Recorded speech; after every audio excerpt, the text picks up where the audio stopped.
everybody, and welcome to Everything Vaguely Paranormal. I'm Shelley Pruitt, and these are my partners in the paranormal, Mr. Blake Smith and Mr. Ryan Roberts. Hi, guys. How are you?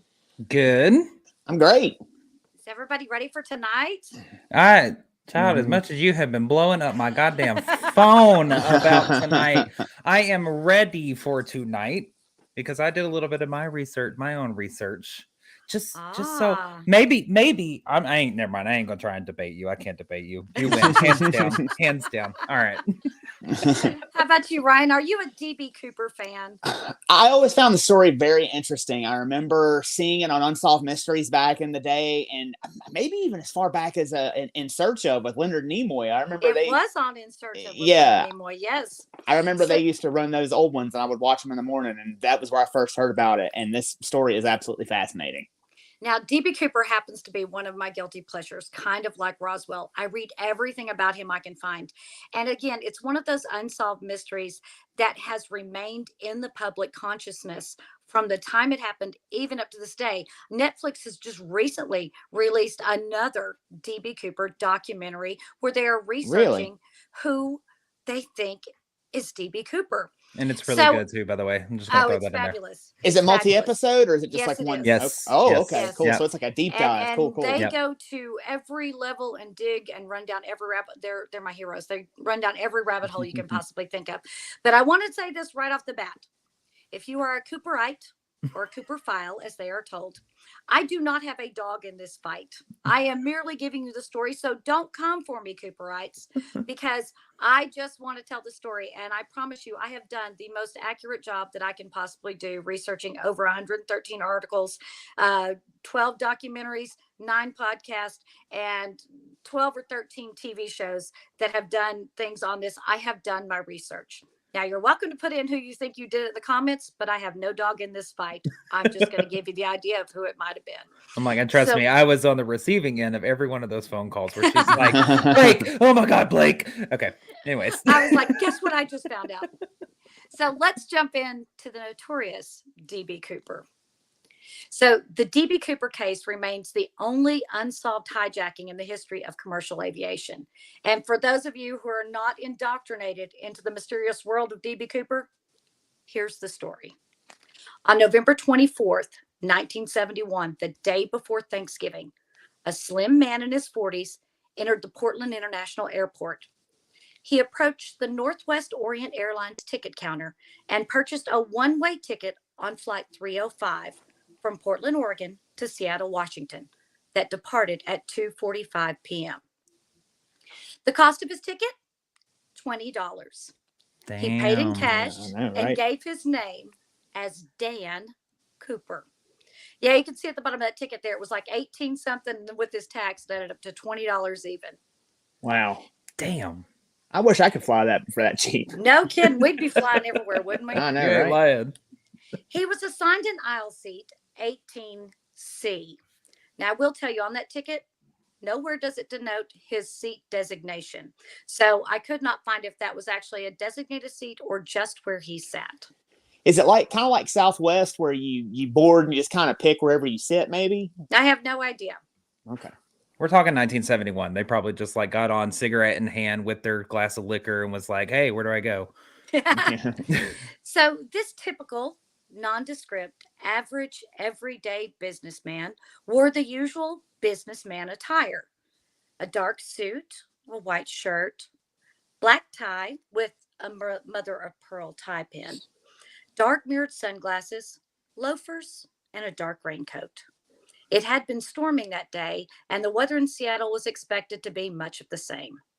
He also carried with him a well-worn attaché case.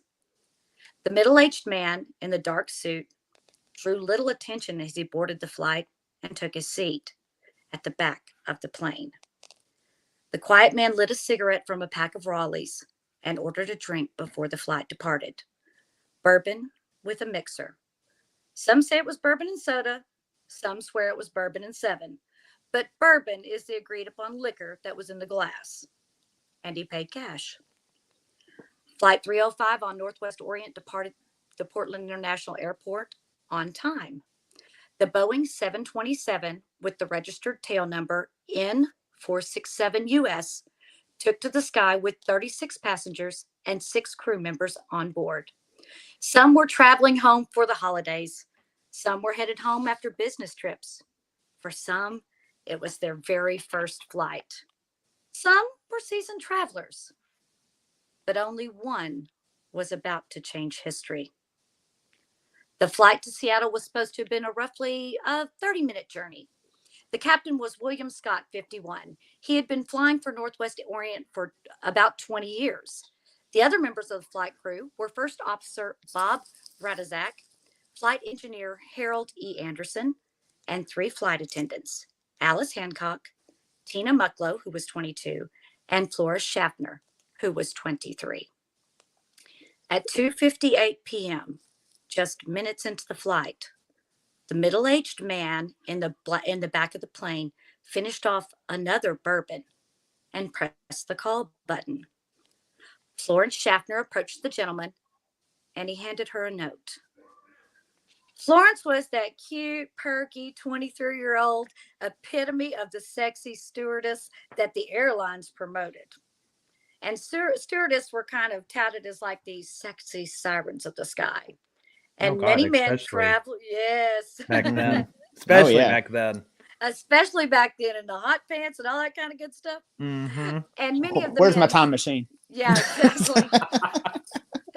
And many of the men traveling alone commonly would slip their phone numbers or hotel room numbers to the flight attendants in hopes of finding out just how friendly the skies were. Florence had been approached so often that she ignored the note and put it in her pocket and walked away. The next time she passed by, Cooper motioned for her to come closer. And when she did, he quietly insisted that she should read the note. Florence fished it from her pocket and returned to the galley to read it. The note was pre-written on a clean piece of paper with a felt-tip pen. All capital letters, elegantly formed in block handwriting, said, "I have a bomb in my briefcase. I want you to sit next to me. You are being hijacked." Man, that had to scare the absolute bejesus out of her. She showed the note to Tina Mucklow, and the 2 women returned to the note-passing man, who had now put on mirrored sunglasses. Cooper had moved next to the window so that Florence could sit next to him on the aisle seat that he had previously occupied. A stunned Florence did as she was told and cautiously sat down as Tina looked on. In a hushed voice, Florence asked the man, "Are you serious?" The man nodded toward the case on his lap, and he carefully opened the cheap attaché, just wide enough for the women to get a glimpse of a mass of wires and red-colored sticks, what the women assumed was dynamite. Oh, shit. Damn. He then handed Tina Mucklow another clean, pre-written note that detailed his demands. $200,000 in cash in a knapsack in non-sequential bills, 4 parachutes, 2 main chutes, and 2 safety front chutes. The items are to be delivered on arrival at the Seattle airport. When we land, I want a fuel truck ready to refuel. If you do not comply with these demands, I will do the job. No funny business. Tina took both the notes and hurried to the cockpit to show the pilot. And after reading the notes, Captain Scott immediately contacted air traffic control, and they in turn contacted the Seattle police, who in turn contacted the FBI. And what they said to the FBI was that Northwest Orient Airline Flight 305 had been hijacked. Now, $200,000 in 2023 money is the equivalent of $1,470,177. Damn. He wasn't asking for a small sum in 1971. Wow. So the FBI, learning of the crime mid-flight, immediately opened an extensive investigation into the skyjacking of the Northwest Flight 305, codename Norjack. The FBI placed an urgent call to the airline's president, Donald Nyrop, and asked him, "What do you want to do?" Nyrop immediately told the FBI that he was willing to comply with the hijackers' demands. And Norop, no doubt, wanted to avoid any kind of negative publicity that a disaster such as this would bring if that plane exploded. So the FBI jumped into action. They contacted the Sea First Bank in Seattle to assist with filling the ransom money. And while the airline and the Seattle police they contacted to get the money, and then the airline and the Seattle police worked on securing the parachutes. Tacoma's McCord Air Force Base offered to provide the parachutes to the police. This event was taking place amid the golden era of skyjacking. Between 1961 and 1972, hijackers captured more than 150 American flights. It was so common of a practice, and Cuba was so often the criminal's final destination, that U.S.-based airliners carried landing instructions for the Havana airport on board their planes. Ransom demands were also so common that Seattle's Sea First Bank kept currency on hand earmarked for potential occasions just such as this. Wow. So getting the money Holy wasn't shit. going to be the problem. Holy shit! That I actually did not know. Like, I mean, I knew that there was a lot of skyjackings happening, or hijackings, whatever you want to call them, happening at the time. I didn't realize that there was so many, though, that they had flight or landing instructions and money On ready hand. at all, basically ready at all times. Yes, Mhm. a lot of banks, at the request of shit? the FBI, would hold earmarked money between 62 and or 64 and 72, specifically for that, because they wanted to be able to get everyone off the plane safely, and it was easier just to pay the demands and then deal with the hijacker after everyone was safe. Wow. So while those on the ground scurried about, Florence sat quietly in the seat next to the hijacker. Florence's mind was reeling. She imagined her parents in Arkansas watching the evening news. She imagined the plane exploding. She began to take deep, gulping breaths.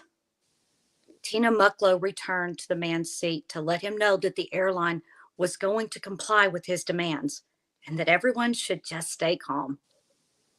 The money was being gathered and the parachutes were being collected from the Tacoma McCord Air Force Base. Well, now, when Cooper heard this, he allegedly rejected the offer. He wanted civilian parachutes with user-operated ripcords, not military-issued ones. He instructed Tina Mucklow to return to the cockpit and tell the pilot to stay in the air until all the money and the parachutes were ready. Wary of potentially incriminating evidence, he also instructed Tina to return the notes to him. So go ahead. I wonder why he was so hung up on whether or not they were civilian versus military. Well, you know what? I think that's the wrong question, because like it would you would see if it was military, parachutes if you jumped out. Never mind. That's okay. Yeah.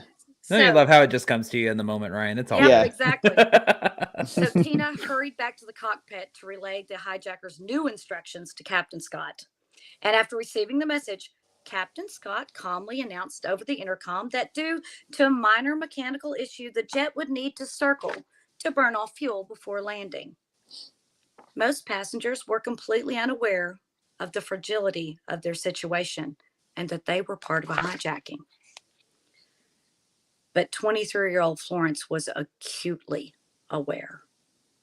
Every worst-case scenario had played over and over in her head as she sat next to a man holding a bomb and calmly smoking Raleigh cigarettes.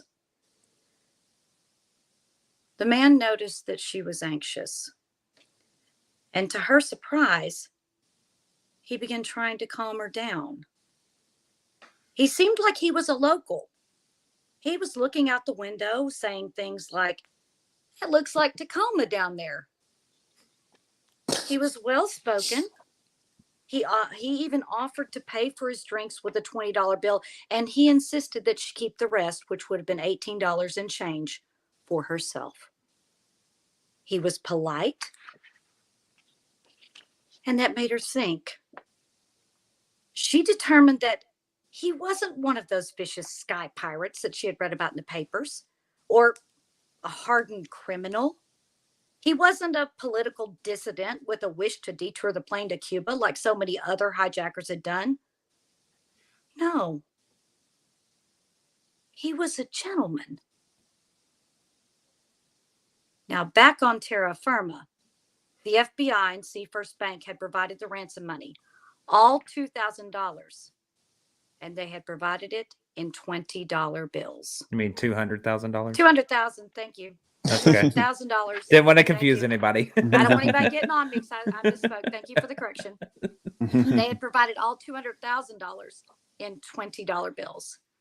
The FBI and the bank worked furiously to photograph all 10,000 $20 bills with the high speed, I believe it's called a recordac machine, to create a microfilm to be used later to prepare a list of serial numbers. The numbers on the bills were random as requested, but they all began with the letter code L. The parachutes were provided by FAA Master Parachute Rigger and Parachuting Instructor Earl Crossy from his home, plating giving the hijacker dummy parachutes. Even though they didn't expressly know if he planned to jump from the plane, since he had asked for an extra parachute, they had to assume that he planned on taking a passenger or a crew member off the plane as an airborne hostage. I was just going to say that. The reason for asking for 4. Yeah. Mm-hmm. And they decided they couldn't risk the life of a civilian. So all the chutes were ready for delivery. The money was packed into a knapsack as requested, and it weighed a whopping 23 pounds. Jesus. God. And once the items arrived at the airport, the FBI let the control tower know to inform the pilot. At 5:24 p.m., the ground team radioed Captain Scott and told him they were ready and that his plane had been cleared for arrival. Tina Mucklow relayed the information to the hijacker. Cooper instructed her to tell the pilot to taxi to a remote, well-lit area when the plane landed. Captain Scott was to dim the cabin lights and instructed that no vehicle should approach the plane. He also ordered that the person who was to bring the cash and the parachutes had to come alone. Tina again raced back to the cockpit to relay the instructions. Florence continued to be the seatmate of the hijacker. They sat next to each other quietly. Cooper seemed calm, sipping his last drink and smoking another Raleigh cigarette. At 5:39, the plane landed on the Seattle-Tacoma Airport tarmac, greased up by the squalls of a rainstorm. The flight was 2 hours late. Flight 305 taxied to a remote portion of the airport several hundred yards from the airport terminal. The money and the chutes were ready, and so were FBI sharpshooters who had been assembled. The cabin lights immediately dimmed as they were instructed to do. So there was no clear shot into the plane. Inside the cabin, Cooper gave the okay for a fuel truck to approach. And an FBI agent dressed as a Northwest airline employee drove a company vehicle cautiously towards the plane. Captain Scott was then informed that the vehicle approaching had the money. Cooper told Tina Mucklow to lower the stairs, and she was instructed to meet the delivery man on the stairs to receive the items, but he was not to come aboard. The disguised agent carried 2 parachutes at a time to the stairs and handed them to Tina. Then he brought the cash over in a large bank bag, and Tina disappeared back into the plane. The weather conditions were deteriorating rapidly, Heavy precipitation was extending into southern Washington and northern Oregon. There were very stormy conditions over the mountains. Higher elevations were experiencing snowstorms, and lower elevations, it was pouring rain. The hijackers' demands had been met, and all watched, almost holding their breath to see what would happen next. And after a few silent and tense moments, passengers began to file off the plane. All 35 passengers were released. Cooper himself was the 36th passenger on that flight. Most of them were unaware that they had been on a plane that had been hijacked. Cooper also, as a sign of good faith, released flight attendants Alice Hancock and Florence Schaffner. The remainder of the flight crew, Captain William Scott, First Officer Bob Radizak, Engineer Harold Anderson, and Flight Attendant Tina Mucklow, remained captive on board. But by now, the FBI knew the hijacker's name, Dan Cooper. An FFA official contacted Captain Scott and requested permission from Mr. Cooper to come aboard the jet. The official apparently wanted to warn him of the dangers and consequences of air piracy. Well, the request was promptly denied. While the hijacker and his hostages waited uneasily for the refueling to be completed, Cooper asked Tina Mucklow to read over the instruction card for the operation of the aft stairs. Cooper began to ask Tina questions about the rear staircase, almost as if he was quizzing her. Then he asked if the stairs could be lowered while the plane was in the air. Tina responded, "No, I don't think they can be lowered during a flight." Cooper responded, "You're wrong." It was becoming clear that Dan Cooper didn't randomly pick to hijack Flight 305. He chose it. He seemed to know a lot about the Boeing 727. The 727 was one of the only commercial planes with rear stairs. In 1971, there was nothing to stop them from being deployed during a flight. Cooper had meticulously selected the flight because of the type of the jet and the route it was taking. At some point during their interaction, Tina asked Cooper, "Why did you decide to pick on Northwest Orient?" Cooper replied, "It's not that I have a grudge against your airline. I just have a grudge." The gentleman hijacker at that point began to get anxious. He began to get nervous and look around and finally said, "This is taking too long. Tell the pilot to get the plane back in the air now." Captain Scott and Cooper had negotiated a low altitude route called a Vector 23. Cooper ordered that the pilot remain below an altitude of 10,000 feet with wing flaps at 15 degrees and a speed limited to 200 miles per hour. The plane would also need to fly with the landing gear down.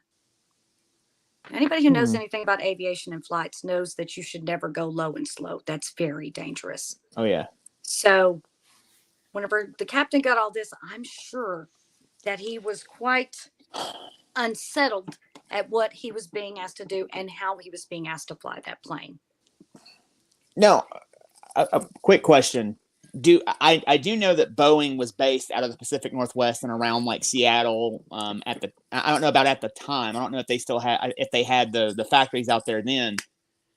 I wonder if maybe he worked somewhere in the airline industry, and that's why he was able to figure out all the intricacies and working mechanisms of this plane and know all about like airspeed and what the flight pattern and all that stuff was. So that's kind of interesting. Well, I will tell you that Boeing did indeed have a plant in the area, and at one point they went through massive layoffs.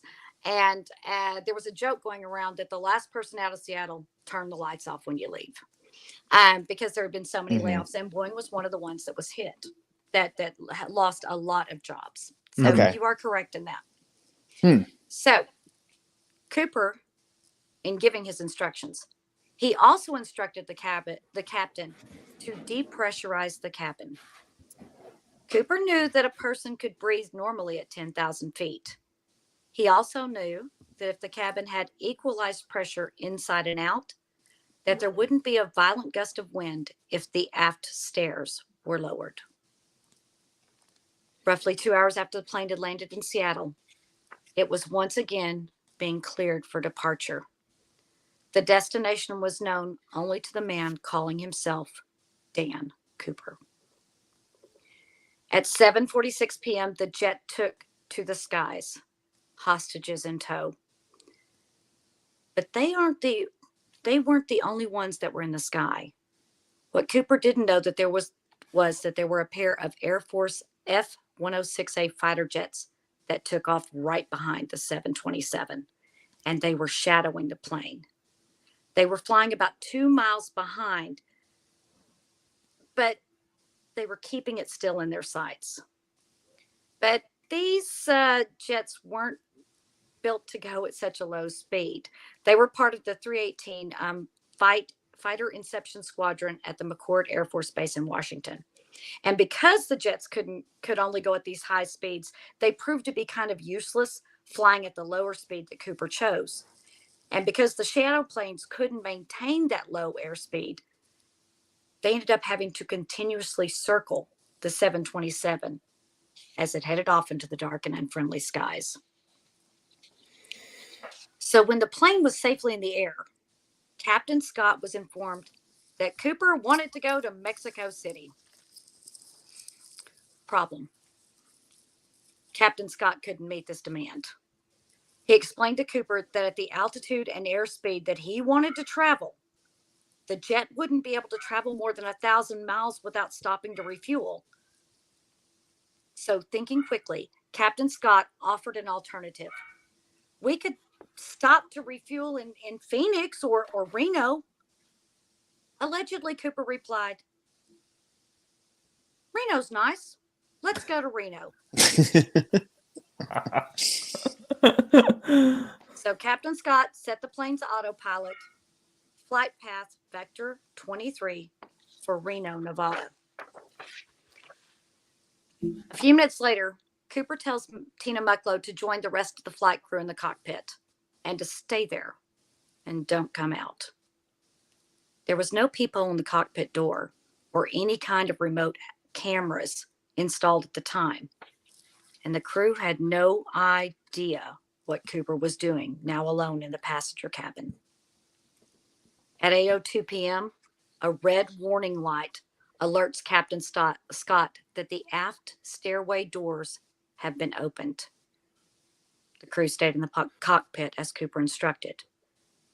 Captain Scott, over the intercom, asked Cooper if there was anything that they could do for him. Cooper replied with a loud, angry "No." That was the last word that anyone ever heard from Dan Cooper. At 8:10 p.m., the first officer alerts the captain that they are losing pressure. An onboard warning light indicates that the rear cargo door had been opened and the aft stairs had been deployed.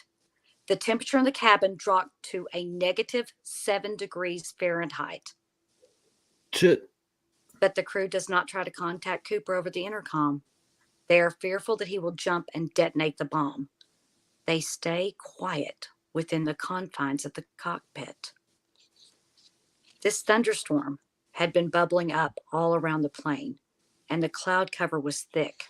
The wind speed was 200 miles an hour, and it was freezing cold.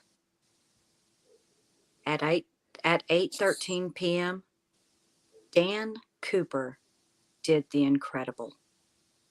He jumped out of the plane into a thunderstorm, into the dark night, and into history.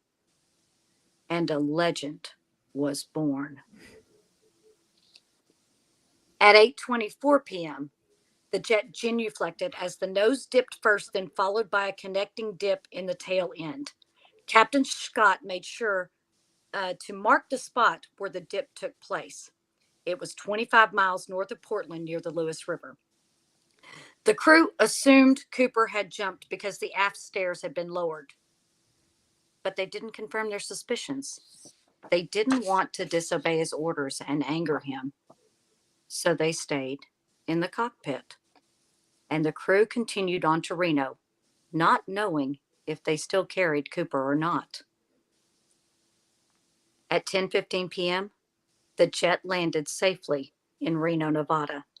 On landing, the stairs were scraping the runway, sending up sparks flying all around the plane. 5 minutes after touchdown, Captain Scott spoke over the intercom to let Cooper know that they had arrived in Reno. When he received no answer, the captain cautiously opened the cockpit door. The crew exited the flight deck to find that the cabin was empty. Cooper and the money were gone. The plane landed in Reno without the hijacker. Now, by the time the plane landed, dozens of FBI agents were already on the case, and no one thought that he wasn't going to be on that plane. And thus began what would become one of the longest and most exhaustive investigations in the history of the FBI. The flight crew exited the plane, no doubt relieved that their ordeal was over, and the FBI swarmed the cabin. As they scoured the aircraft for evidence, the only items that remained were Cooper's black tie, the mother of pearl tie pin, the mangled remains of a parachute, and 8 Raleigh cigarette butts. The glasses that he had sipped his bourbon from had inadvertently become mixed with all the others and was never identified. Shit. The FBI gathered the items and booked them into evidence. The FBI was also able to pull roughly 66 potential fingerprints that could be Cooper's. But the bomb, the notes, the money, and the man had all vanished. Overnight, the FBI composite sketch is drawn from witness statements. The FBI was able to gain enough of a description of Cooper from the 3 flight attendants who had spent a lot of time with the man while on the plane. The stewardess who sat next to Cooper on the flight was the primary witness in the skyjacking. She got a good look at him and described him as being charming and intelligent. Mucklow, along with Schaffner and Hancock, were able to help the FBI produce a composite sketch, which still to this day remains the only physical description of the Cooper suspect. According to the stewardesses, Cooper was a white man in his 40s, between 5'10" and 6 feet tall, and weighed about 170 to 180 pounds, with brown eyes. Now, since the plane was on autopilot, the exact route was known, but exactly when Cooper jumped was what the mystery was. The FBI agents pored over the captain's report and estimated that the most likely moment when the pressure change was recorded at 8:10 was the time of the jump, that he would have had to have jumped within minutes of lowering those stairs. His drop zone was based on the wind calculations that were gusting from the west. And the FBI created a search area of 28 square miles. And it is widely believed that Cooper jumped somewhere near Ariel, Washington. The inclement weather that night prevented the police from searching until the next day. So what do you think? How you liking DB Cooper so far? Yeah. Number one, this man is extremely smart.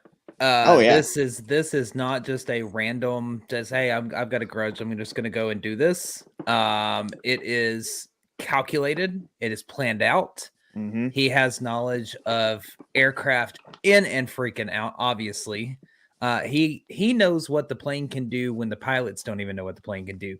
That alludes to me that it's either somebody who has either worked on these planes or it is somebody who is in the military and has a vast knowledge of aviation. Fantastic. The Keep those fact. thoughts in your mind. Oh, okay. Because this I is- do have some suspects. Yeah, I'm with Blake. This was meticulously planned. He knew he crossed his T's and dotted his I's. He knew exactly what he was doing. But it wasn't just with the actual hijacking portion of it. It was the entire crime as a whole. If you think about what you've told us so far, he got the notes back. You know, he left a tie. Yeah, he left a portion of a parachute, but the notes, the money, the briefcase, the man, they're all gone. So it's like anything that could really incriminate him had disappeared with him outside or when he jumped out of the jet. And at the same time, they lowered it at what, 8:10 you said? They didn't land in Reno till 10:15? They don't know exactly when the hell he jumped out. He could have lowered it and sat there for an hour and been like, hey, I'm just going to freeze to death. You know, I mean, we don't know, been like, screw it, I'll wait an hour and jump out. So on Thanksgiving Day of 1971, just outside of Ariel, Washington, one of the biggest manhunts in U.S. history began. Helicopters and spotter planes flew above the densely forested area. On the ground, military troops and 30 to 40 FBI agents searched. National Guardsmen were tasked to search the forests and the farmlands. Hundreds of soldiers from nearby Fort Lewis tore through the foliage looking for any sign of the skyjacker. Walter Cronkite reported that day, and I'm going to quote Mr. Cronkite, "He got on a plane in Portland, Oregon last night. He was just another passenger who gave his name as D.A. Cooper. But today, after hijacking Northwest Airlines jet, ransoming the passengers in Seattle, then making a getaway by parachute somewhere between there and Reno, Nevada, the description on the wire service, master criminal." That is how Walter Cronkite reported it. And you know, And he said everybody that the listens to man's Cronkite. And that's the way it Cronkite was. and everybody listened to Cronkite, but Cronkite got it wrong. He said the man was D.A. Cooper. That was the first reporting of the name, and Cronkite said D.A. Cooper. Now, that same Thanksgiving Day, the FBI mounted a search of its national crime records for known felons named Dan Cooper, just in case the hijacker had been foolish enough to use his real name. The police also began a search of local criminal records for the name of Dan Cooper as well. And they got a hit. And this hit would prove to have a lasting impact on the case. A police record for a local man in Portland named D.B. Cooper was discovered, and they considered him a possible suspect. The FBI immediately sent an agent to Portland, to the police headquarters, to investigate. A UPI News Wire Service reporter named Clyde Jabin heard that the FBI was nosing around, and he headed up to the police station. He asked the records clerk as to what they were doing there. And the clerk told Jabin that the agents were checking on D.B. Cooper regarding the hijacking. Can you imagine the delight and the excitement that this reporter must have felt? He had the scoop. He had the name. And Jabin quickly reported to his editor. The eager and careless member of the press accidentally confused that man's name for the alias that was given by the hijacker. The Daily Herald mistakenly named D.B. Cooper as the man who hijacked the plane. Oh, shit. This simple mistake was then repeated by another reporter quoting that information, and so on, and so on, and so on, until the entire media was using the catchy moniker. And so the original Dan Cooper became known as D.B. Cooper, and D.B. stuck. And why wouldn't it? It was catchier, it was sexier, it sounded far more mysterious and dangerous than just Dan. Not Dan. Good old Dan. I think it was their Dan that hijacked that plane. Damn it, Dan. The FBI decided not to try and further correct the error. It was a tactical decision. Any leads coming in with the name Dan Cooper would be taken seriously, and any leads with the name DB Cooper would be dismissed. The Portland man was cleared, but the name DB Cooper was now synonymous with the hijacker. FBI Special Agent Harold Campbell said that one of the two chutes found on board the Boeing 727 had been opened, but the supplier of the parachutes that were delivered to the hijacker revealed that there had been a problem. One of the reserve chutes was a ground training model that could not have opened. Master parachute rigger Crossy said that he had packed the other 3 chutes and was sure that they were functional. The chest pack used as the reserve could not have been fastened on the main parachute harness because it lacked D-rings, and it had been delivered to the hijacker at Seattle by mistake. Was it though? Right? That's the question. Okay, Yeah. so Crossy wouldn't have been in on anything. He said he was a master rigger and he did own his own parachuting school. And I don't think that the FBI agent would cop to that if it was their tactic. Oh no, they wouldn't cop to it, no, but that just seems kind of weird, if you ask me. Very very convenient. Yeah. So there's a potential that one of the chutes that he jumped with wasn't going to ever open. Okay, so just keep that in your head. Yeah. The search for Cooper started with a Lewis County Sheriff deputy patrolling a 25-mile section of the Randall Trout Lake Road, expanding into northern section of Clark County, concentrated between Woodland and north of the Oregon border in Seattle, Washington. From there, the entirety of the southwest Washington state, north of the Columbia River, was scoured by ground searchers, by boat, and by air for 3 weeks. Either he's hung up in the branches of a tree somewhere and we won't find him until next deer season, or he's home watching us on television, laughing his full head off, said Woodland Police Chief Joe May. Good old Joe May. Yeah.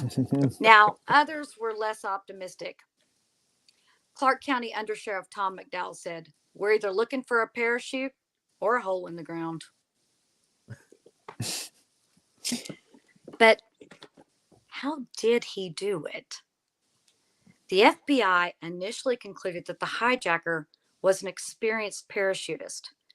They also surmised that Cooper knew both planes and the area, and it was speculated that he had served in the military, possibly as a paratrooper.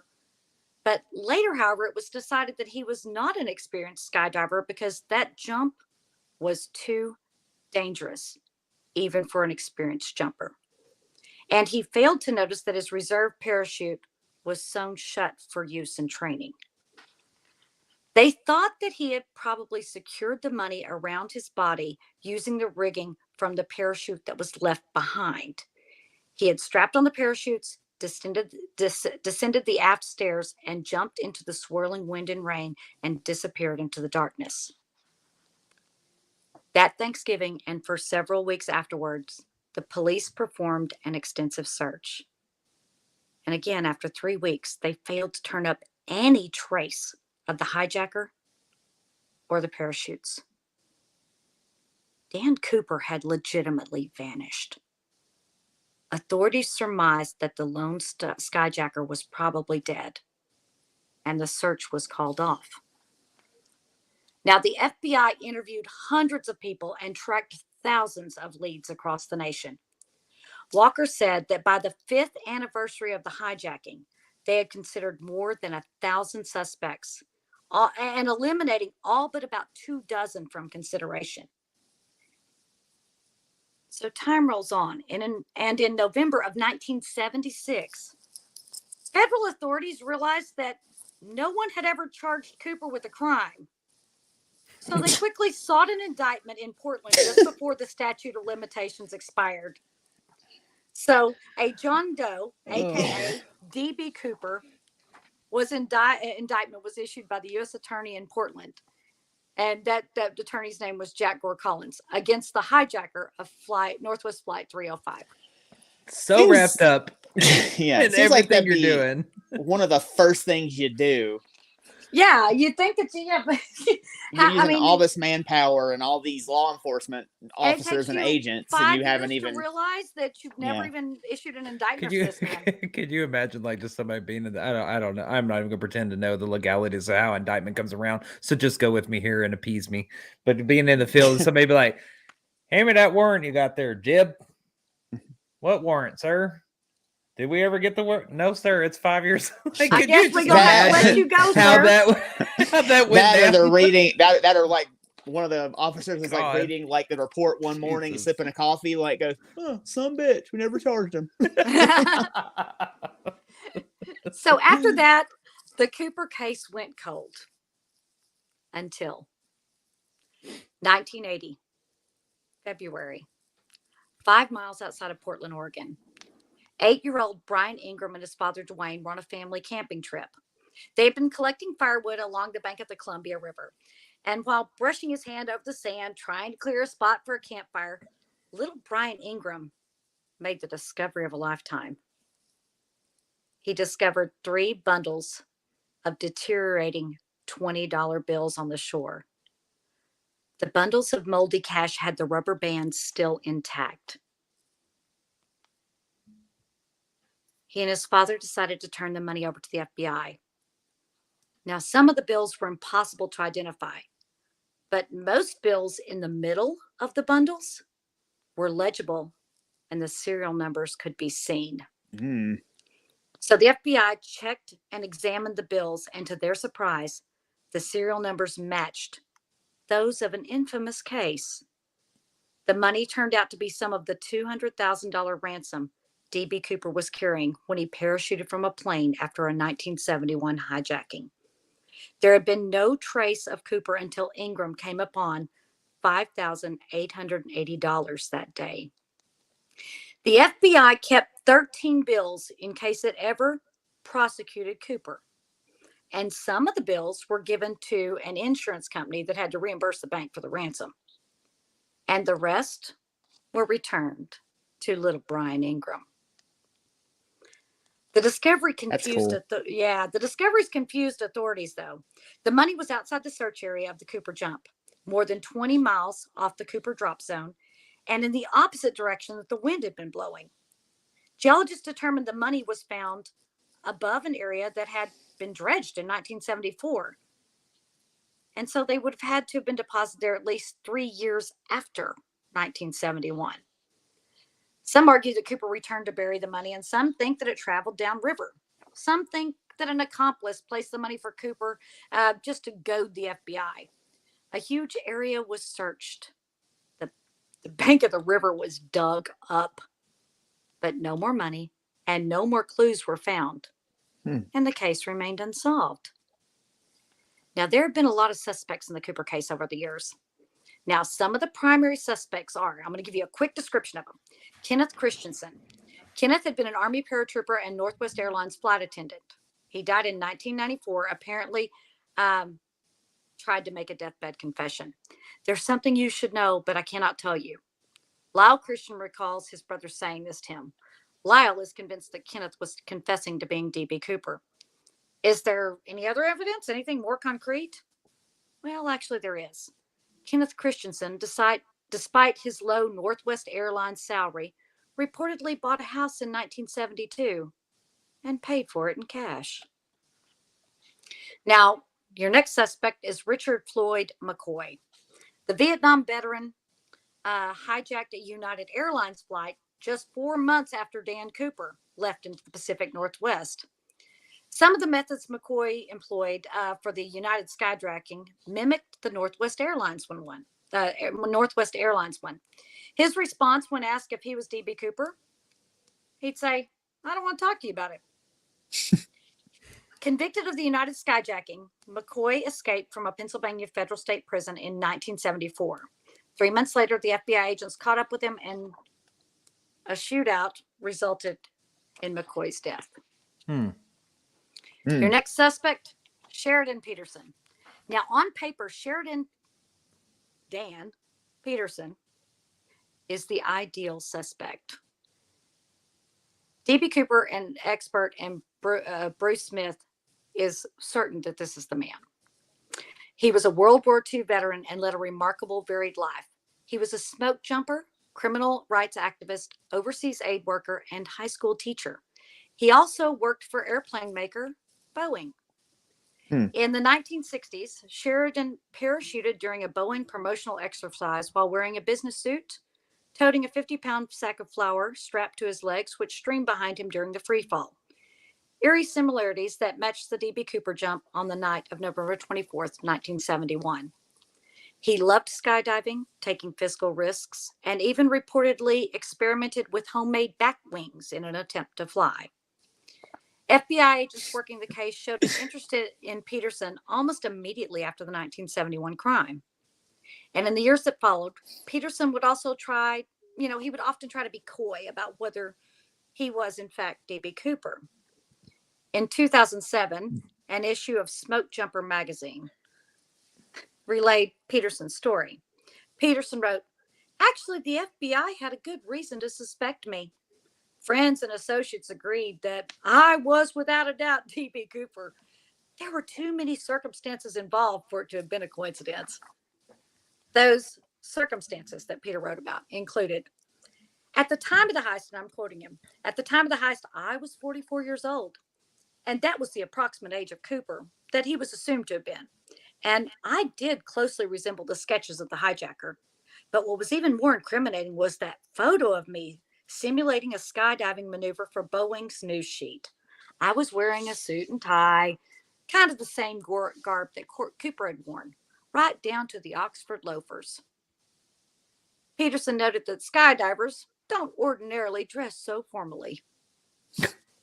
No shit, you don't say. I like him. I like him too. He's my favorite. Yeah, he's just leaning into it and just he's leaning into it. He's doing it like he's winking the whole time. Exactly. Now, the FBI never detained or arrested Peterson in connection with the case. The federal law enforcement agency didn't even interview him until 2004. He was a charming guy, former FBI agent Mary Jean Fryer told the Oregonian in 2019. And this is why Sheridan Peterson's name has continued to circulate on the internet message boards devoted to the D.B. Cooper case. Now we're going to go into Robert Rackstraw. Oh, Lord. Okay. This is going to be as short as I can make it. Now, guy. Robert documentary filmmaker Thomas J. Colbert, led a 40-member Cooper cold case team for more than half a dozen years. The team had landed on a con man and former paratrooper Rackstraw as D.B. Cooper.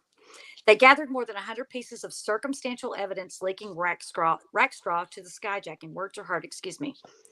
He was a high school dropout that became a decorated U.S. Army paratrooper during the Vietnam War in the late 1960s before being run out of the military for lying and other misconduct. He pursued various jobs and diversions in the years that followed, leading to trouble with the law.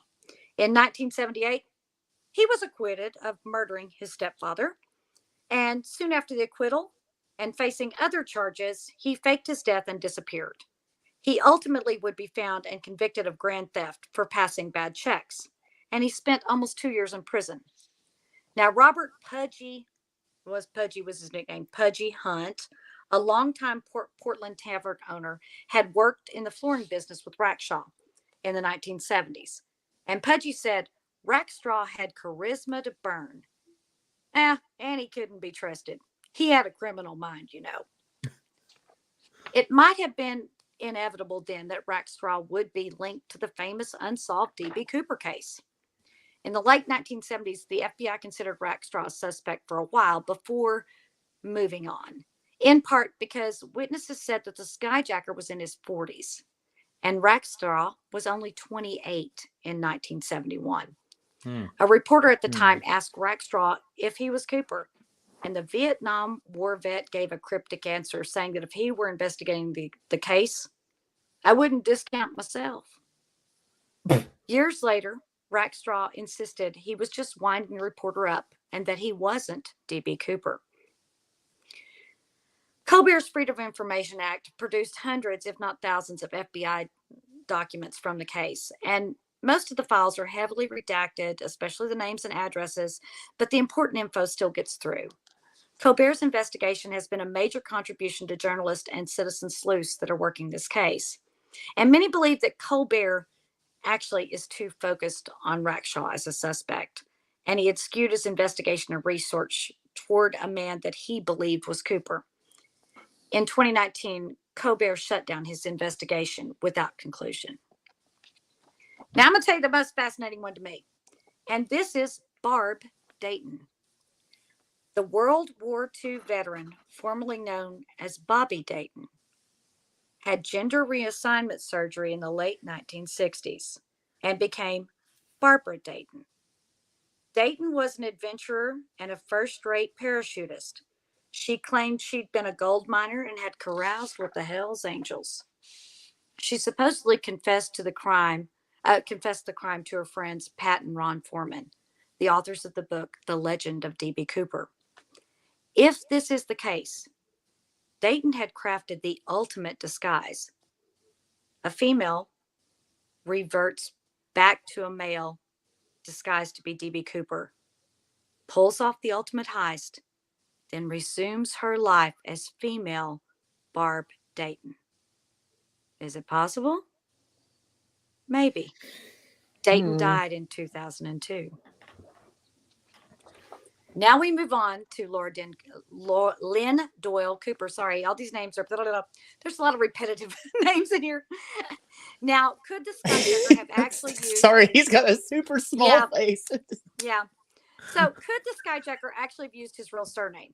The late L.D. Cooper's niece came forward in 2011 to insist that the case was, the hijacking was committed by her uncle, Lynn Doyle Cooper.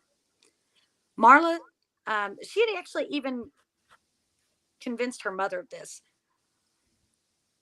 Her uncle was an Army veteran who grew up in Sisters, Oregon, and he showed up for Thanksgiving in 1971 looking battered. He was a bloody and bruised mess, as she described him. He told the family he'd been in a car accident. Even her mother was convinced, and her mother's name was Grace Haley, that L.D. Cooper was D.B. Cooper. Grace is quoted as saying, "I've always had a gut feeling that it was LD.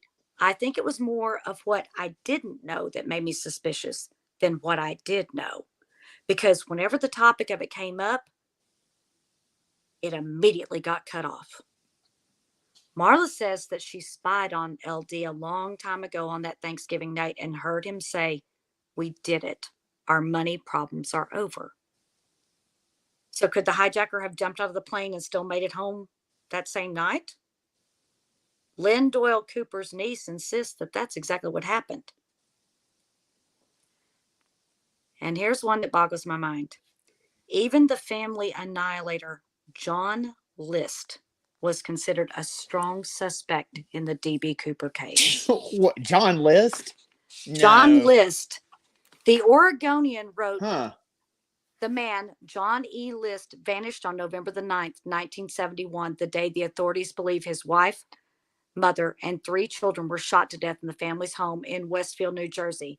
That was just 15 days before Cooper hijacked a Northwest Airlines Boeing 727 at Portland International Airport and parachuted into the dark and sub-zero temperatures over southwestern Washington with $200,000 cash. List was an accountant and insurance salesman when he disappeared. He was always also described as a quiet, calm man that was a planner.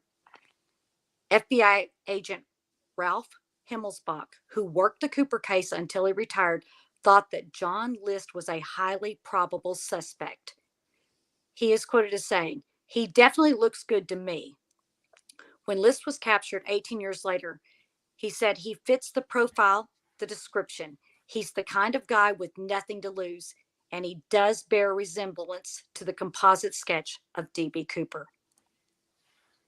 Did D.B. Cooper need money because he was already on the lam?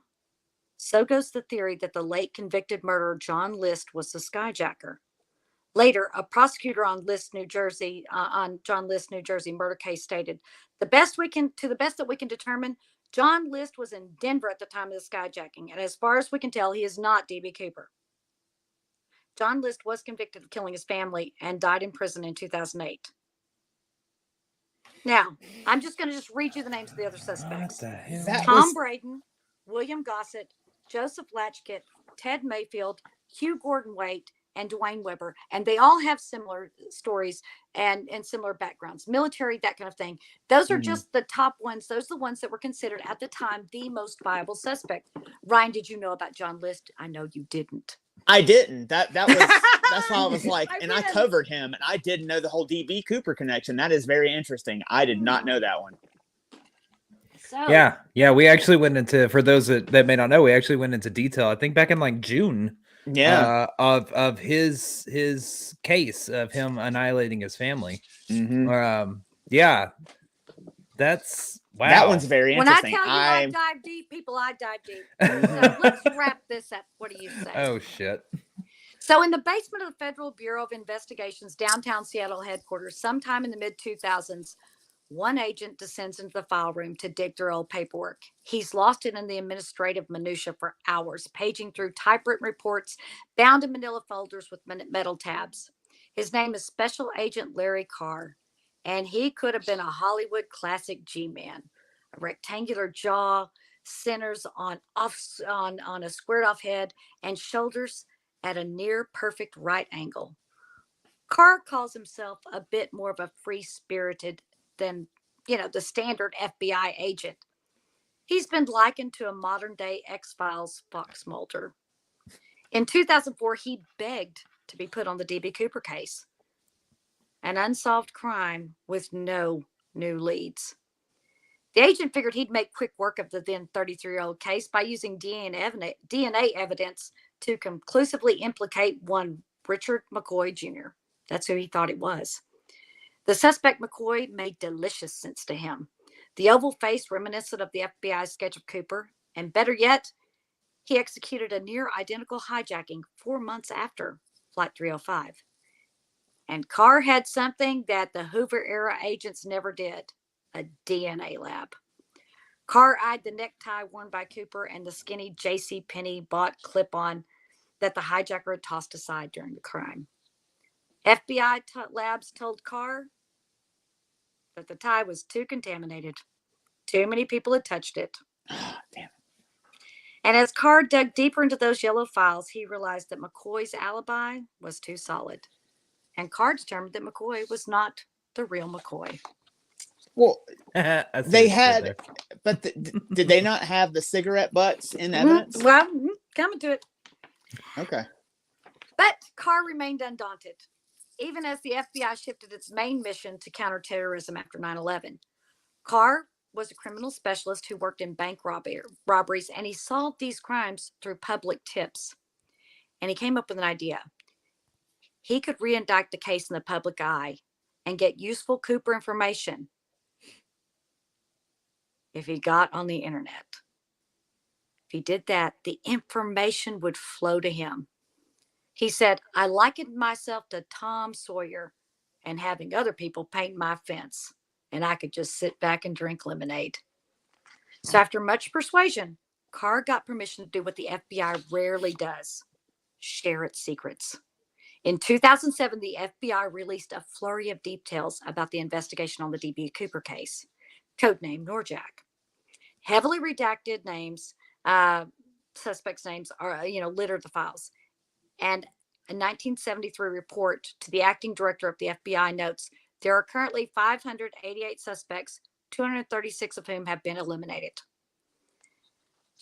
Now, when the internet got involved, Carr's Tom Sawyer, influence led him to the natural arena for crime solving in the mid-2000s. He visited message boards and read questions and theories. He saw posts about potential suspects and supporting circumstantial reasons. He found thousands of pages of theories and questions, infighting and skirmishes, just basically your classic online forum. And Carr created a profile, CKRET, secret, and joined the discussions in September of 2007. Now, it only took Carr 2 months to reveal his true identity. He was having way too much fun. He answered all the questions on the website Drop Zone and debated theories and minutia like the angle of the plane's flaps, or why among the parachutes provided Cooper selected an advanced military grade parachute as opposed to a sport parachute. Um, and in one of these first 2007 posts, he actually profiled Cooper. He wrote, "He's a know-it-all, the type of person who would learn a few facts, then decide he was an expert on the subject. One of those people who has just enough knowledge to be dangerous." It's And over the Ryan. course, now over the course of 14 months, Carr posted 522 times on Drop Zone, and he got to know the regulars, make jokes, spitballed what a DB Cooper reality show might look like. And eventually, Carr was convinced that it would have to be a scientist outside the FBI to analyze a piece of evidence found after Cooper's jump, and that would be the only way that the case would be solved. But nothing still came. And Carr tried to offer workable leads. And in July 2016, the investigation was shelved. Carr doesn't think the Cooper case will ever be solved. He's sure the man died on November 24th, moments after he jumped out of the plane, given the weather on that dark and stormy night, and a leap that took him masterful skydiving. Under the best of circumstances, it was hard. Carr said, "I kind of applied the Occam's razor theory to this. Whatever is the simplest explanation is likely to be the correct explanation." But he still understands the appeal, the Robin Hood mystique of it all. No one died, no one got hurt, so it's a mystery. Now, in another basement, in an Arizona home, Tom Kay fixed his eyes on the screen of what looks like a close-up of matted shag carpet. This is a $20 bill, magnified 5,000 times by one of the few privately held electron microscopes in the country. Kay thinks individual atoms on the weathered bill can tell him something about when it jumped out of the airplane with D.B. Cooper. Kay is a businessman and inventor and D.B. Cooper researcher and enthusiast. He's tall and thin, gregarious and curious. He fancies himself a classic gentleman, a scientist, a modern-day Charles Darwin or Benjamin Franklin. But his accomplishments are not vanity. His resume of scientific publications would be considered respectable for anyone. Now, Kay started looking to help Agent Carr, and he actually landed the civilian study in the Cooper case. New technologies could reveal something about how the money ended up on the shores of the Columbia. But since the FBI wasn't prioritizing lab time for the decades-old cold case, this paleontology fan on the forum suggested that they try Kay. Now, Kay knew that no professional scientist would want to be involved or associated with the pursuit of what he called a kind of razzmatazz, the ancient alien, chasing a conspiracy kind of type thing. But on the other hand, he didn't have a reputation to lose. So he said, bring it on. Agent Carr gave him 3 of Cooper's $20 bills. And he painstakingly separated the samples to the size of pencil erasers and coated each with a thin layer of gold to conduct electrons through the material and settled in for long hours of analysis. He hung around the Cooper case for more than 10 years. Kay stood as a kind of scientific experts among the amateur investigators. And eventually, another $20 bill made its way onto Kay's electron microscope. This one had been kept by the youthful finder, Brian Ingram, back in 1980. And this one had something different. Diatoms, single-celled organisms encased in silica. He identified the hairpin shapes on the money as a specific diatom, Astronellus formosa, a life form absent in the Columbia River during the Thanksgiving time period. The money found had been submerged in the water at some point, but it would have been during the summer that this particular diatom would have been found. Now, this finding blew apart many theories that, people who researched Cooper had kind of landed on. And they thought that, that kind of blew out of the water, that, he showed back up on the blanks of the Columbia and stashed the cash for later. And Tom Kay also derived one of the most likely solutions to the Cooper case. And let me tell you his theory. He believes that once Cooper jumped, if he deployed his parachute immediately, he would have ended up in Lake Merwin. If he waited until the very last minute to pull the chute, he would have touched down right around and potentially in the Columbia River. Water would have been Cooper's worst enemy. With the westerly winds and the unmaneuverable parachute that Cooper chose, he would have been at the mercy of the elements. Clad only in business attire, loafers, 23 pounds of cash tied to him, tangled in parachute rigging, and the weight of a wet chute pulling him under the water, Kay believes that Cooper likely drowned. His semi-buoyant body would have been carried downstream into the Columbia River shipping channel, which at the time was one of the most active commercial waterways in the U.S., where the parachute lines could have been caught up on a passing vessel, and Cooper's body would have been carried out to sea. The money found on the Columbia River banks, being in a group of 3 bundles, was most likely deposited together as the bag tore on its journey through the water. Now, D.B. Cooper's daring heist not only changed history, but also prompted changes in airline travel. Now, airline travel was once romanticized, considered easily convenient due to the lax rules, and traveling by plane was glamorous.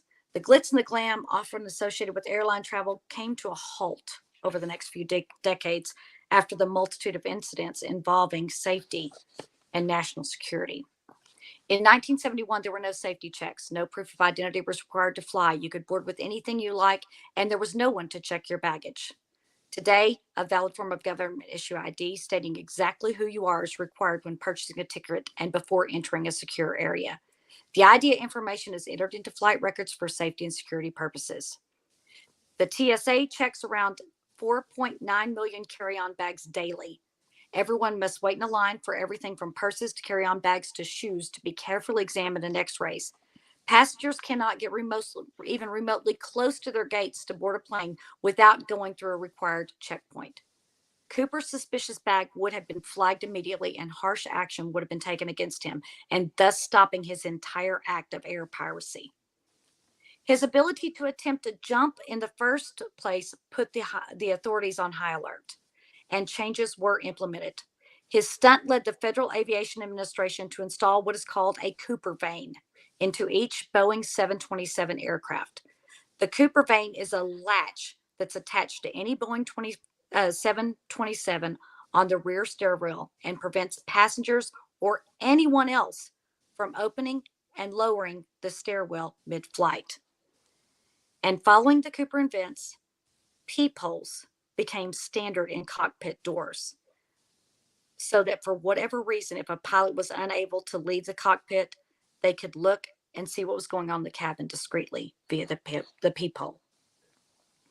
Now, we don't know much more about Dan Cooper than the flight crew did in 1971 when they felt that bump from the cockpit and surmised that the mysterious hijacker had jumped. Dan Cooper is probably gone forever, but D.B. Cooper keeps showing up. Countless documentaries on the History Channel, National Geographic, HBO. Leonard Nimoy profiled the case on his 1970s Odysseys program, In Search Of, and Robert Duvall starred in a movie about Cooper in the 1980s. And the first episode of the Marvel Universe TV show Loki cast the historic event as a superhero prank. After a 45-year investigation, the identity, whereabouts, and motive still remain unknown. Today, the investigation into the Cooper case is officially closed. The FBI closed the D.B. Cooper case without resolution in 2016. The FBI stated it believes the skyjacker, whoever he was, most likely died on the night of November 24th, 1971. The FBI's extensive record on D.B. Cooper describe him as a white male, 6'1" tall, 170 to 175 pounds, aged mid 40s, olive complexion, brown eyes, black hair, conventional cut, parted on the left. The extensive manhunt ensued, but the hijacker was never identified or caught, resulting in one of the grandest unsolved mysteries in U.S. history. The past 5 decades have logged hundreds of suspects, multiple copycats, and curious obsessions from the general public. D.B. Cooper has a way of worming into people's brains. We are fascinated with the mystery of his identity, his motive, and his ultimate fate, weaving himself out of one century and spilling over into the next. Despite that true crime is hugely popular with women, D.B. Cooper is somehow a guy thing. Dan Cooper was a real man. Even though Dan Cooper might not have been the name on his birth certificate. He was real enough to stand in a Boeing 727-100 on November the 24th, 1971.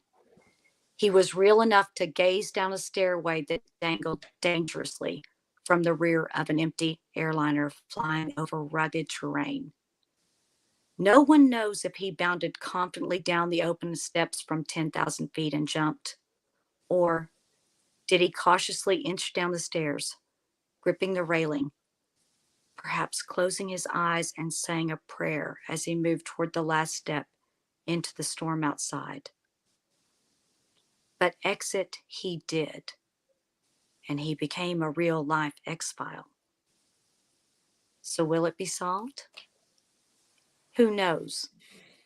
But nestled within every great mystery, everything is possible. All right. 1 second. But you're going to have to back up real quick. You're trying to tell me with a straight face that that this scientist thinks that he jumped, went into the Columbia River, Yeah. sank after being drifted downstream, conveniently got his parachute wires tangled up into some propeller of some ship, got drug out to sea, and that his money floated down the river and wound up on the banks where it was ended up being buried by nature, weather, whatever, to where the kid found it. That's exactly where I was going to. That's that's seriously a theory? That is the most accepted theory. That so D.B. Cooper picked a parachute that was not maneuverable. He had the option of a sport pack or a standard pack. The standard pack he couldn't maneuver. Had he had the sport pack, he would have been able to guide the parachute a little better. With him jumping in, the westerly winds, that actually takes him to that area over Lake Merwin. Lake Merwin was actually one of the first places searched. They also were searching part of the Columbia River. But here's the difference. They were looking up. They were looking in the trees. Though they didn't, dragging the river was something that was actually an afterthought. This is not, I'm not talking a little tiny river. I'm talking this is a big river, large enough for ships and everything. The mighty Columbia, yeah. Yes. So I think it is entirely possible that if he lands with 25 extra pounds of weight, assuming he survives the jump, if he is able to get down into the river, and again, remember, he jumped into freezing temperatures. The cabin temperature went down to -7 degrees. And assuming that, and he's not wearing any kind of protection, he's in a raincoat and a suit and loafers. And he also, assuming that he survived the fall and didn't freeze to death or develop hypothermia or lose consciousness, assuming he didn't tumble and lose directionability, assuming he was even able to pull a chute, if he hit that water, he was going under. Okay. That's a lot of assumptions. That's what I'm saying. It's likely though. We know that the temperature in the air where he was -7 degrees. Do we know what the surface temperature on the ground was that night? So if he was lucky and he landed in the mountainous areas, he would have been in the middle of a snowstorm. If he was, if he had landed in a lower area, he would have been in the middle of a rainstorm. And it's November in the Northwest. It's cold. I did not, It's chilly. you know, leave it to you to ask me that question because I actually looked up what the temperature was for that day in that area. I didn't include it. It's probably somewhere in one of my 200 pieces of paper that's sitting over here on the floor. Well, you I know, just, I like some with Blake. I think that's as far as that theory, him getting tangled into a ship and drug out to sea. I think that's just way too. Everything has to too perfectly line up for that to even happen. I think it's They likely didn't he say could. it was immediate. Well, I know I'm saying, but like him, all that happening, I think is just too perfect. I think that he could have definitely landed near the river. He could have landed in the river, but I don't know if I buy his body being drug out to sea by a tanker or whatever. Then corpus delicti, my friend, produced the body. I'm like, is it Can't. likely? Yeah, it's likely. But guess what? Yeah. It's also flipping likely that I win the lotto because I bought a lottery ticket for $1.2 Yeah. billion. So I'm saying But everything what's has the to line chances up in that? for it to. The it's like a wherever the hell it's at, a 1 in 302,575,350 odds. Like Mhm. that. I think everything has to line up perfectly. I mean, it's a Yeah. possibility. I think it's definitely a possibility. I'm just saying I don't know if I think that Oh. is exactly what happened. I'm not. So I this don't know. is with the number of people that were looking, with a calculated drop zone. They didn't just guess at where he might have. They did a scientific calculation on where they assumed it would be. That is the only reason that I can see for the mass number of people that were searching it. Granted, they were searching a large area, but again, why has the body Okay. never been found? Has no trace of this man has ever been found again. I understand he jumped in a storm and 'Cause the he wind was survived. blowing a certain direction, but a gust of wind could have blown him further off course. It could, we don't know the I'm with exact Blake. I conditions. hope he He survived. survived. He flipping survived. There's think no he body survived. because he survived. It's highly unlikely they got drug out to sea. That's like 1 in a bazillion odds. Yeah. It's not going to happen. I'm sorry. Everything's got to go perfectly in line and fall perfectly the way that's supposed to. Mhm. Then again, I understand people win $1.2 billion lotto all the time. So maybe I'll win. No, I think he survived. I'm sorry. I just do. There's no parachute. There's no, other than the money that's on the ground that, in my opinion, I think was planted. There's nothing else of him at all once Now, he here's leaves another the happy plane. fact. None of the money ever came in circulation. There has never been a single bill from the Cooper ransom money that ever went into circulation. That we know of. No. He could have. Money is always is little known fact about the Federal Reserve. Money that is set to be destroyed once it becomes too worn. Serial numbers are checked before destruction of the old money.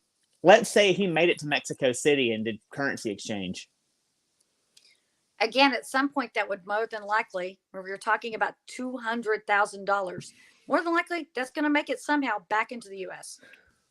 Possibly, at least one bill. At least one bill. Mm-hmm. I don't know. So as far as his money being found, I think it's definitely a possibility that when he jumped, because he didn't have things fastened appropriately, that he did maybe lose some of his money. I think that's more likely than him being drug out to sea. The money would have scattered. I think that the bag had to rip at the right time near that shore, and it would have had to have fallen out. Just this was what fell out at this time, because that was a good point that they had made, that the three bundles, and it wasn't like they were stacked up. They were just kind of randomly there, as if they had kind of come out and like washed up at the same time. They had been part of the same motion to deposit them there. So and again, hey, Cooperites, Cooper Files, whoever your guy is, I'm rooting for you to be right. I want you to find that one key, that one piece that makes your guy the guy. And I'd love to know what your theory is. I don't have a dog in this fight. I hope that it's never solved, because I love a good mystery. And when I read, someone was quoting as saying that D.B. Cooper had a way of worming his way into your brain. Child asked me about the rabbit holes I ran down. Well, a question that I do have for you is, do we know if the cigarette butts were ever taken in for evidence? So there was a photo of a box of evidence that I had sent to Blake, and what it was. There it is. That is the box of evidence. What is in it is the ticket, Mm-hmm. the tie, Okay. the tie tack, All the right. mangled remains of the parachute. No one knows what happened to the 8 Raleigh cigarette butts. Of course we don't. Mm-hmm. So, what you saw was the entirety of the evidence that remains in the DB Cooper case. The physical evidence fits into one small box. Of course we don't have the cigarettes, because why would we? Because that would be That the would solve it. easiest. Yeah. Well, and of course, Thing. the 13 bills are in there as well that Yeah. match the Cooper serial numbers. Now, I will tell you that Brian Ingram, he's a grown man at this point. He's a father of 5, and he has actually auctioned off some of the bills from the DB Cooper hijacking case, the money that he found. How much would you want one of those? That would be so cool. It'd be cool to have, but I ain't paying for that shit. Yeah. Yeah, that $20 bill gonna cost you a lot more than $20. Somebody just wants to hand it to me. I'm totally cool with that. I'll hang it on my wall. Hey, there's my DB Cooper 20, but yeah, I ain't buying that shit. It'd be like Yeah. over. I can't tell you how probably millions of dollars that would be. Yeah. Oh yeah, there's Yeah. no telling how much he sells them for. So he did sell off some because he was going to putting a kid through college. So he decided he'd sell off a couple of the bills and pay for his kid's college. What a cool find for him though too. Like just to be with his dad, just digging on the seashore, not seashore, Would you but wonder if at 8 years river old shore. you find a piece of an infamous case that is forever going to be known in the annals of American history that changed so many things? Wouldn't you think you might have peaked?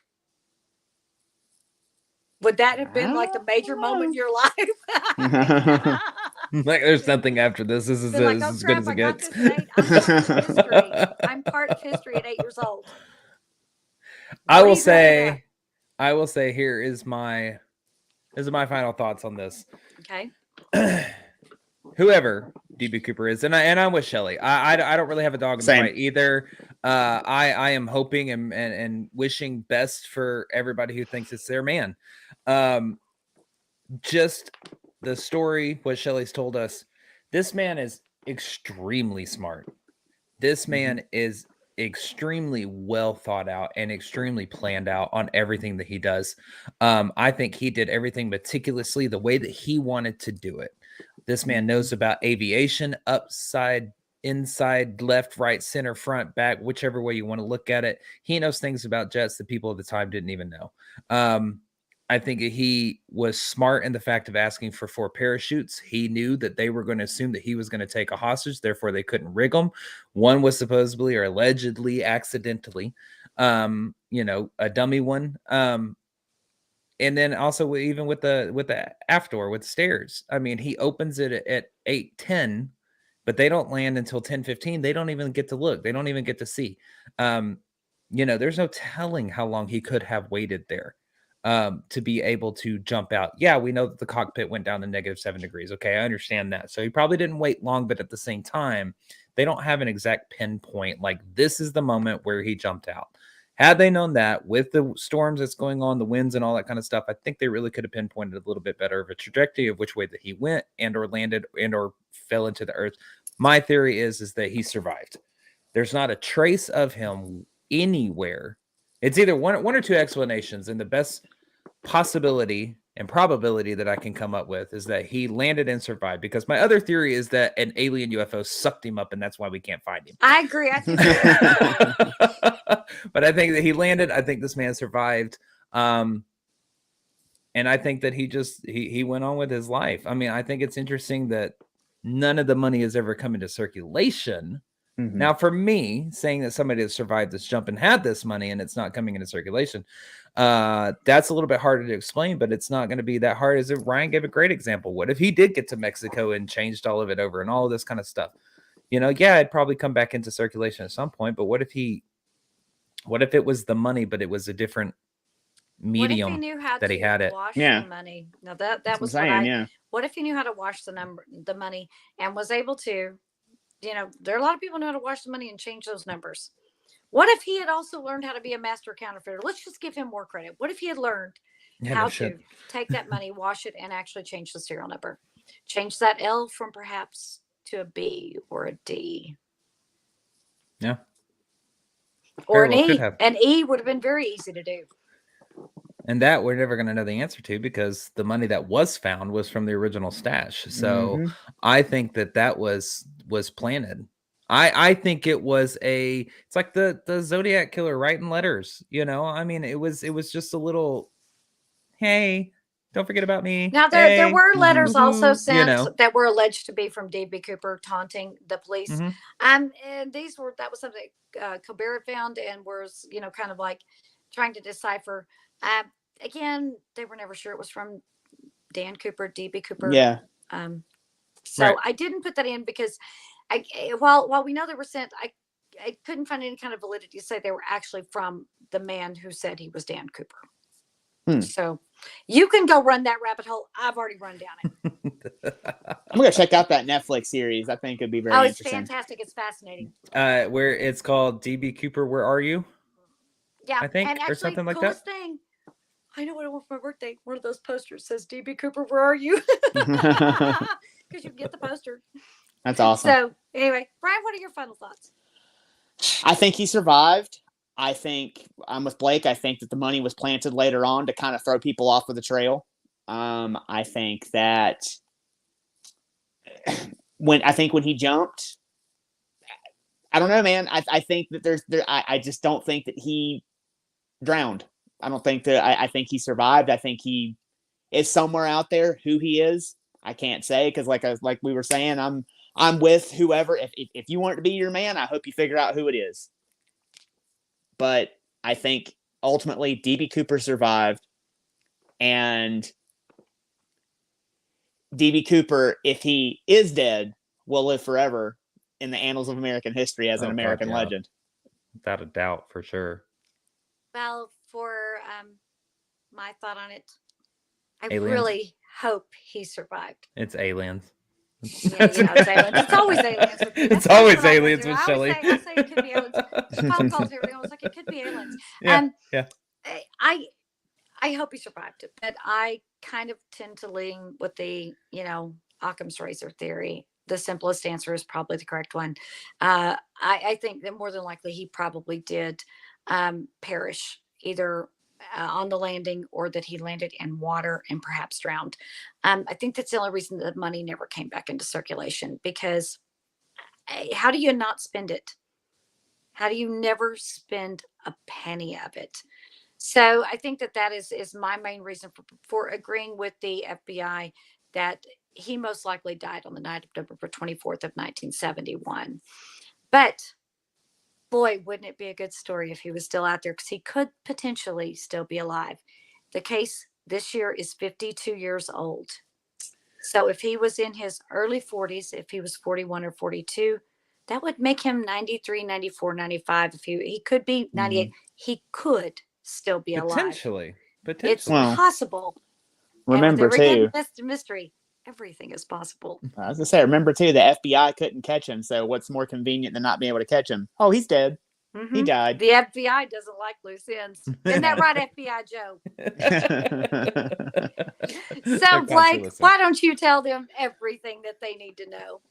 Well, y'all, whatever social media channel you are watching us on, we are not just on that social media channel. We are across the board, and we've made it even easier for you to be able to find everything that we are on in any of our bios, on any of our pages, up at the top or in our little About Me sections, or even if you're listening on audio, down at the bottom, there's going to be a link that is our link tree. That's going to take you to every single link that we possibly have, every platform that we have, including our Patreon, where you can sign up for $5 a month to be entered into a free investigation. There's rules and regulations, don't worry.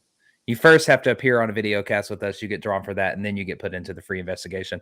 As well as it has a link to our public investigations as well for any tickets that you might want to be purchasing to come along with us to any of these haunted locations that we do. That is on there as well, so make sure you go and check that out. And Ryan, what else? We also every Tuesday do 2 Question Tuesday on our Patreon. So in the pre-broadcast, we answer one of your questions, and in the post-broadcast, we answer one of your questions.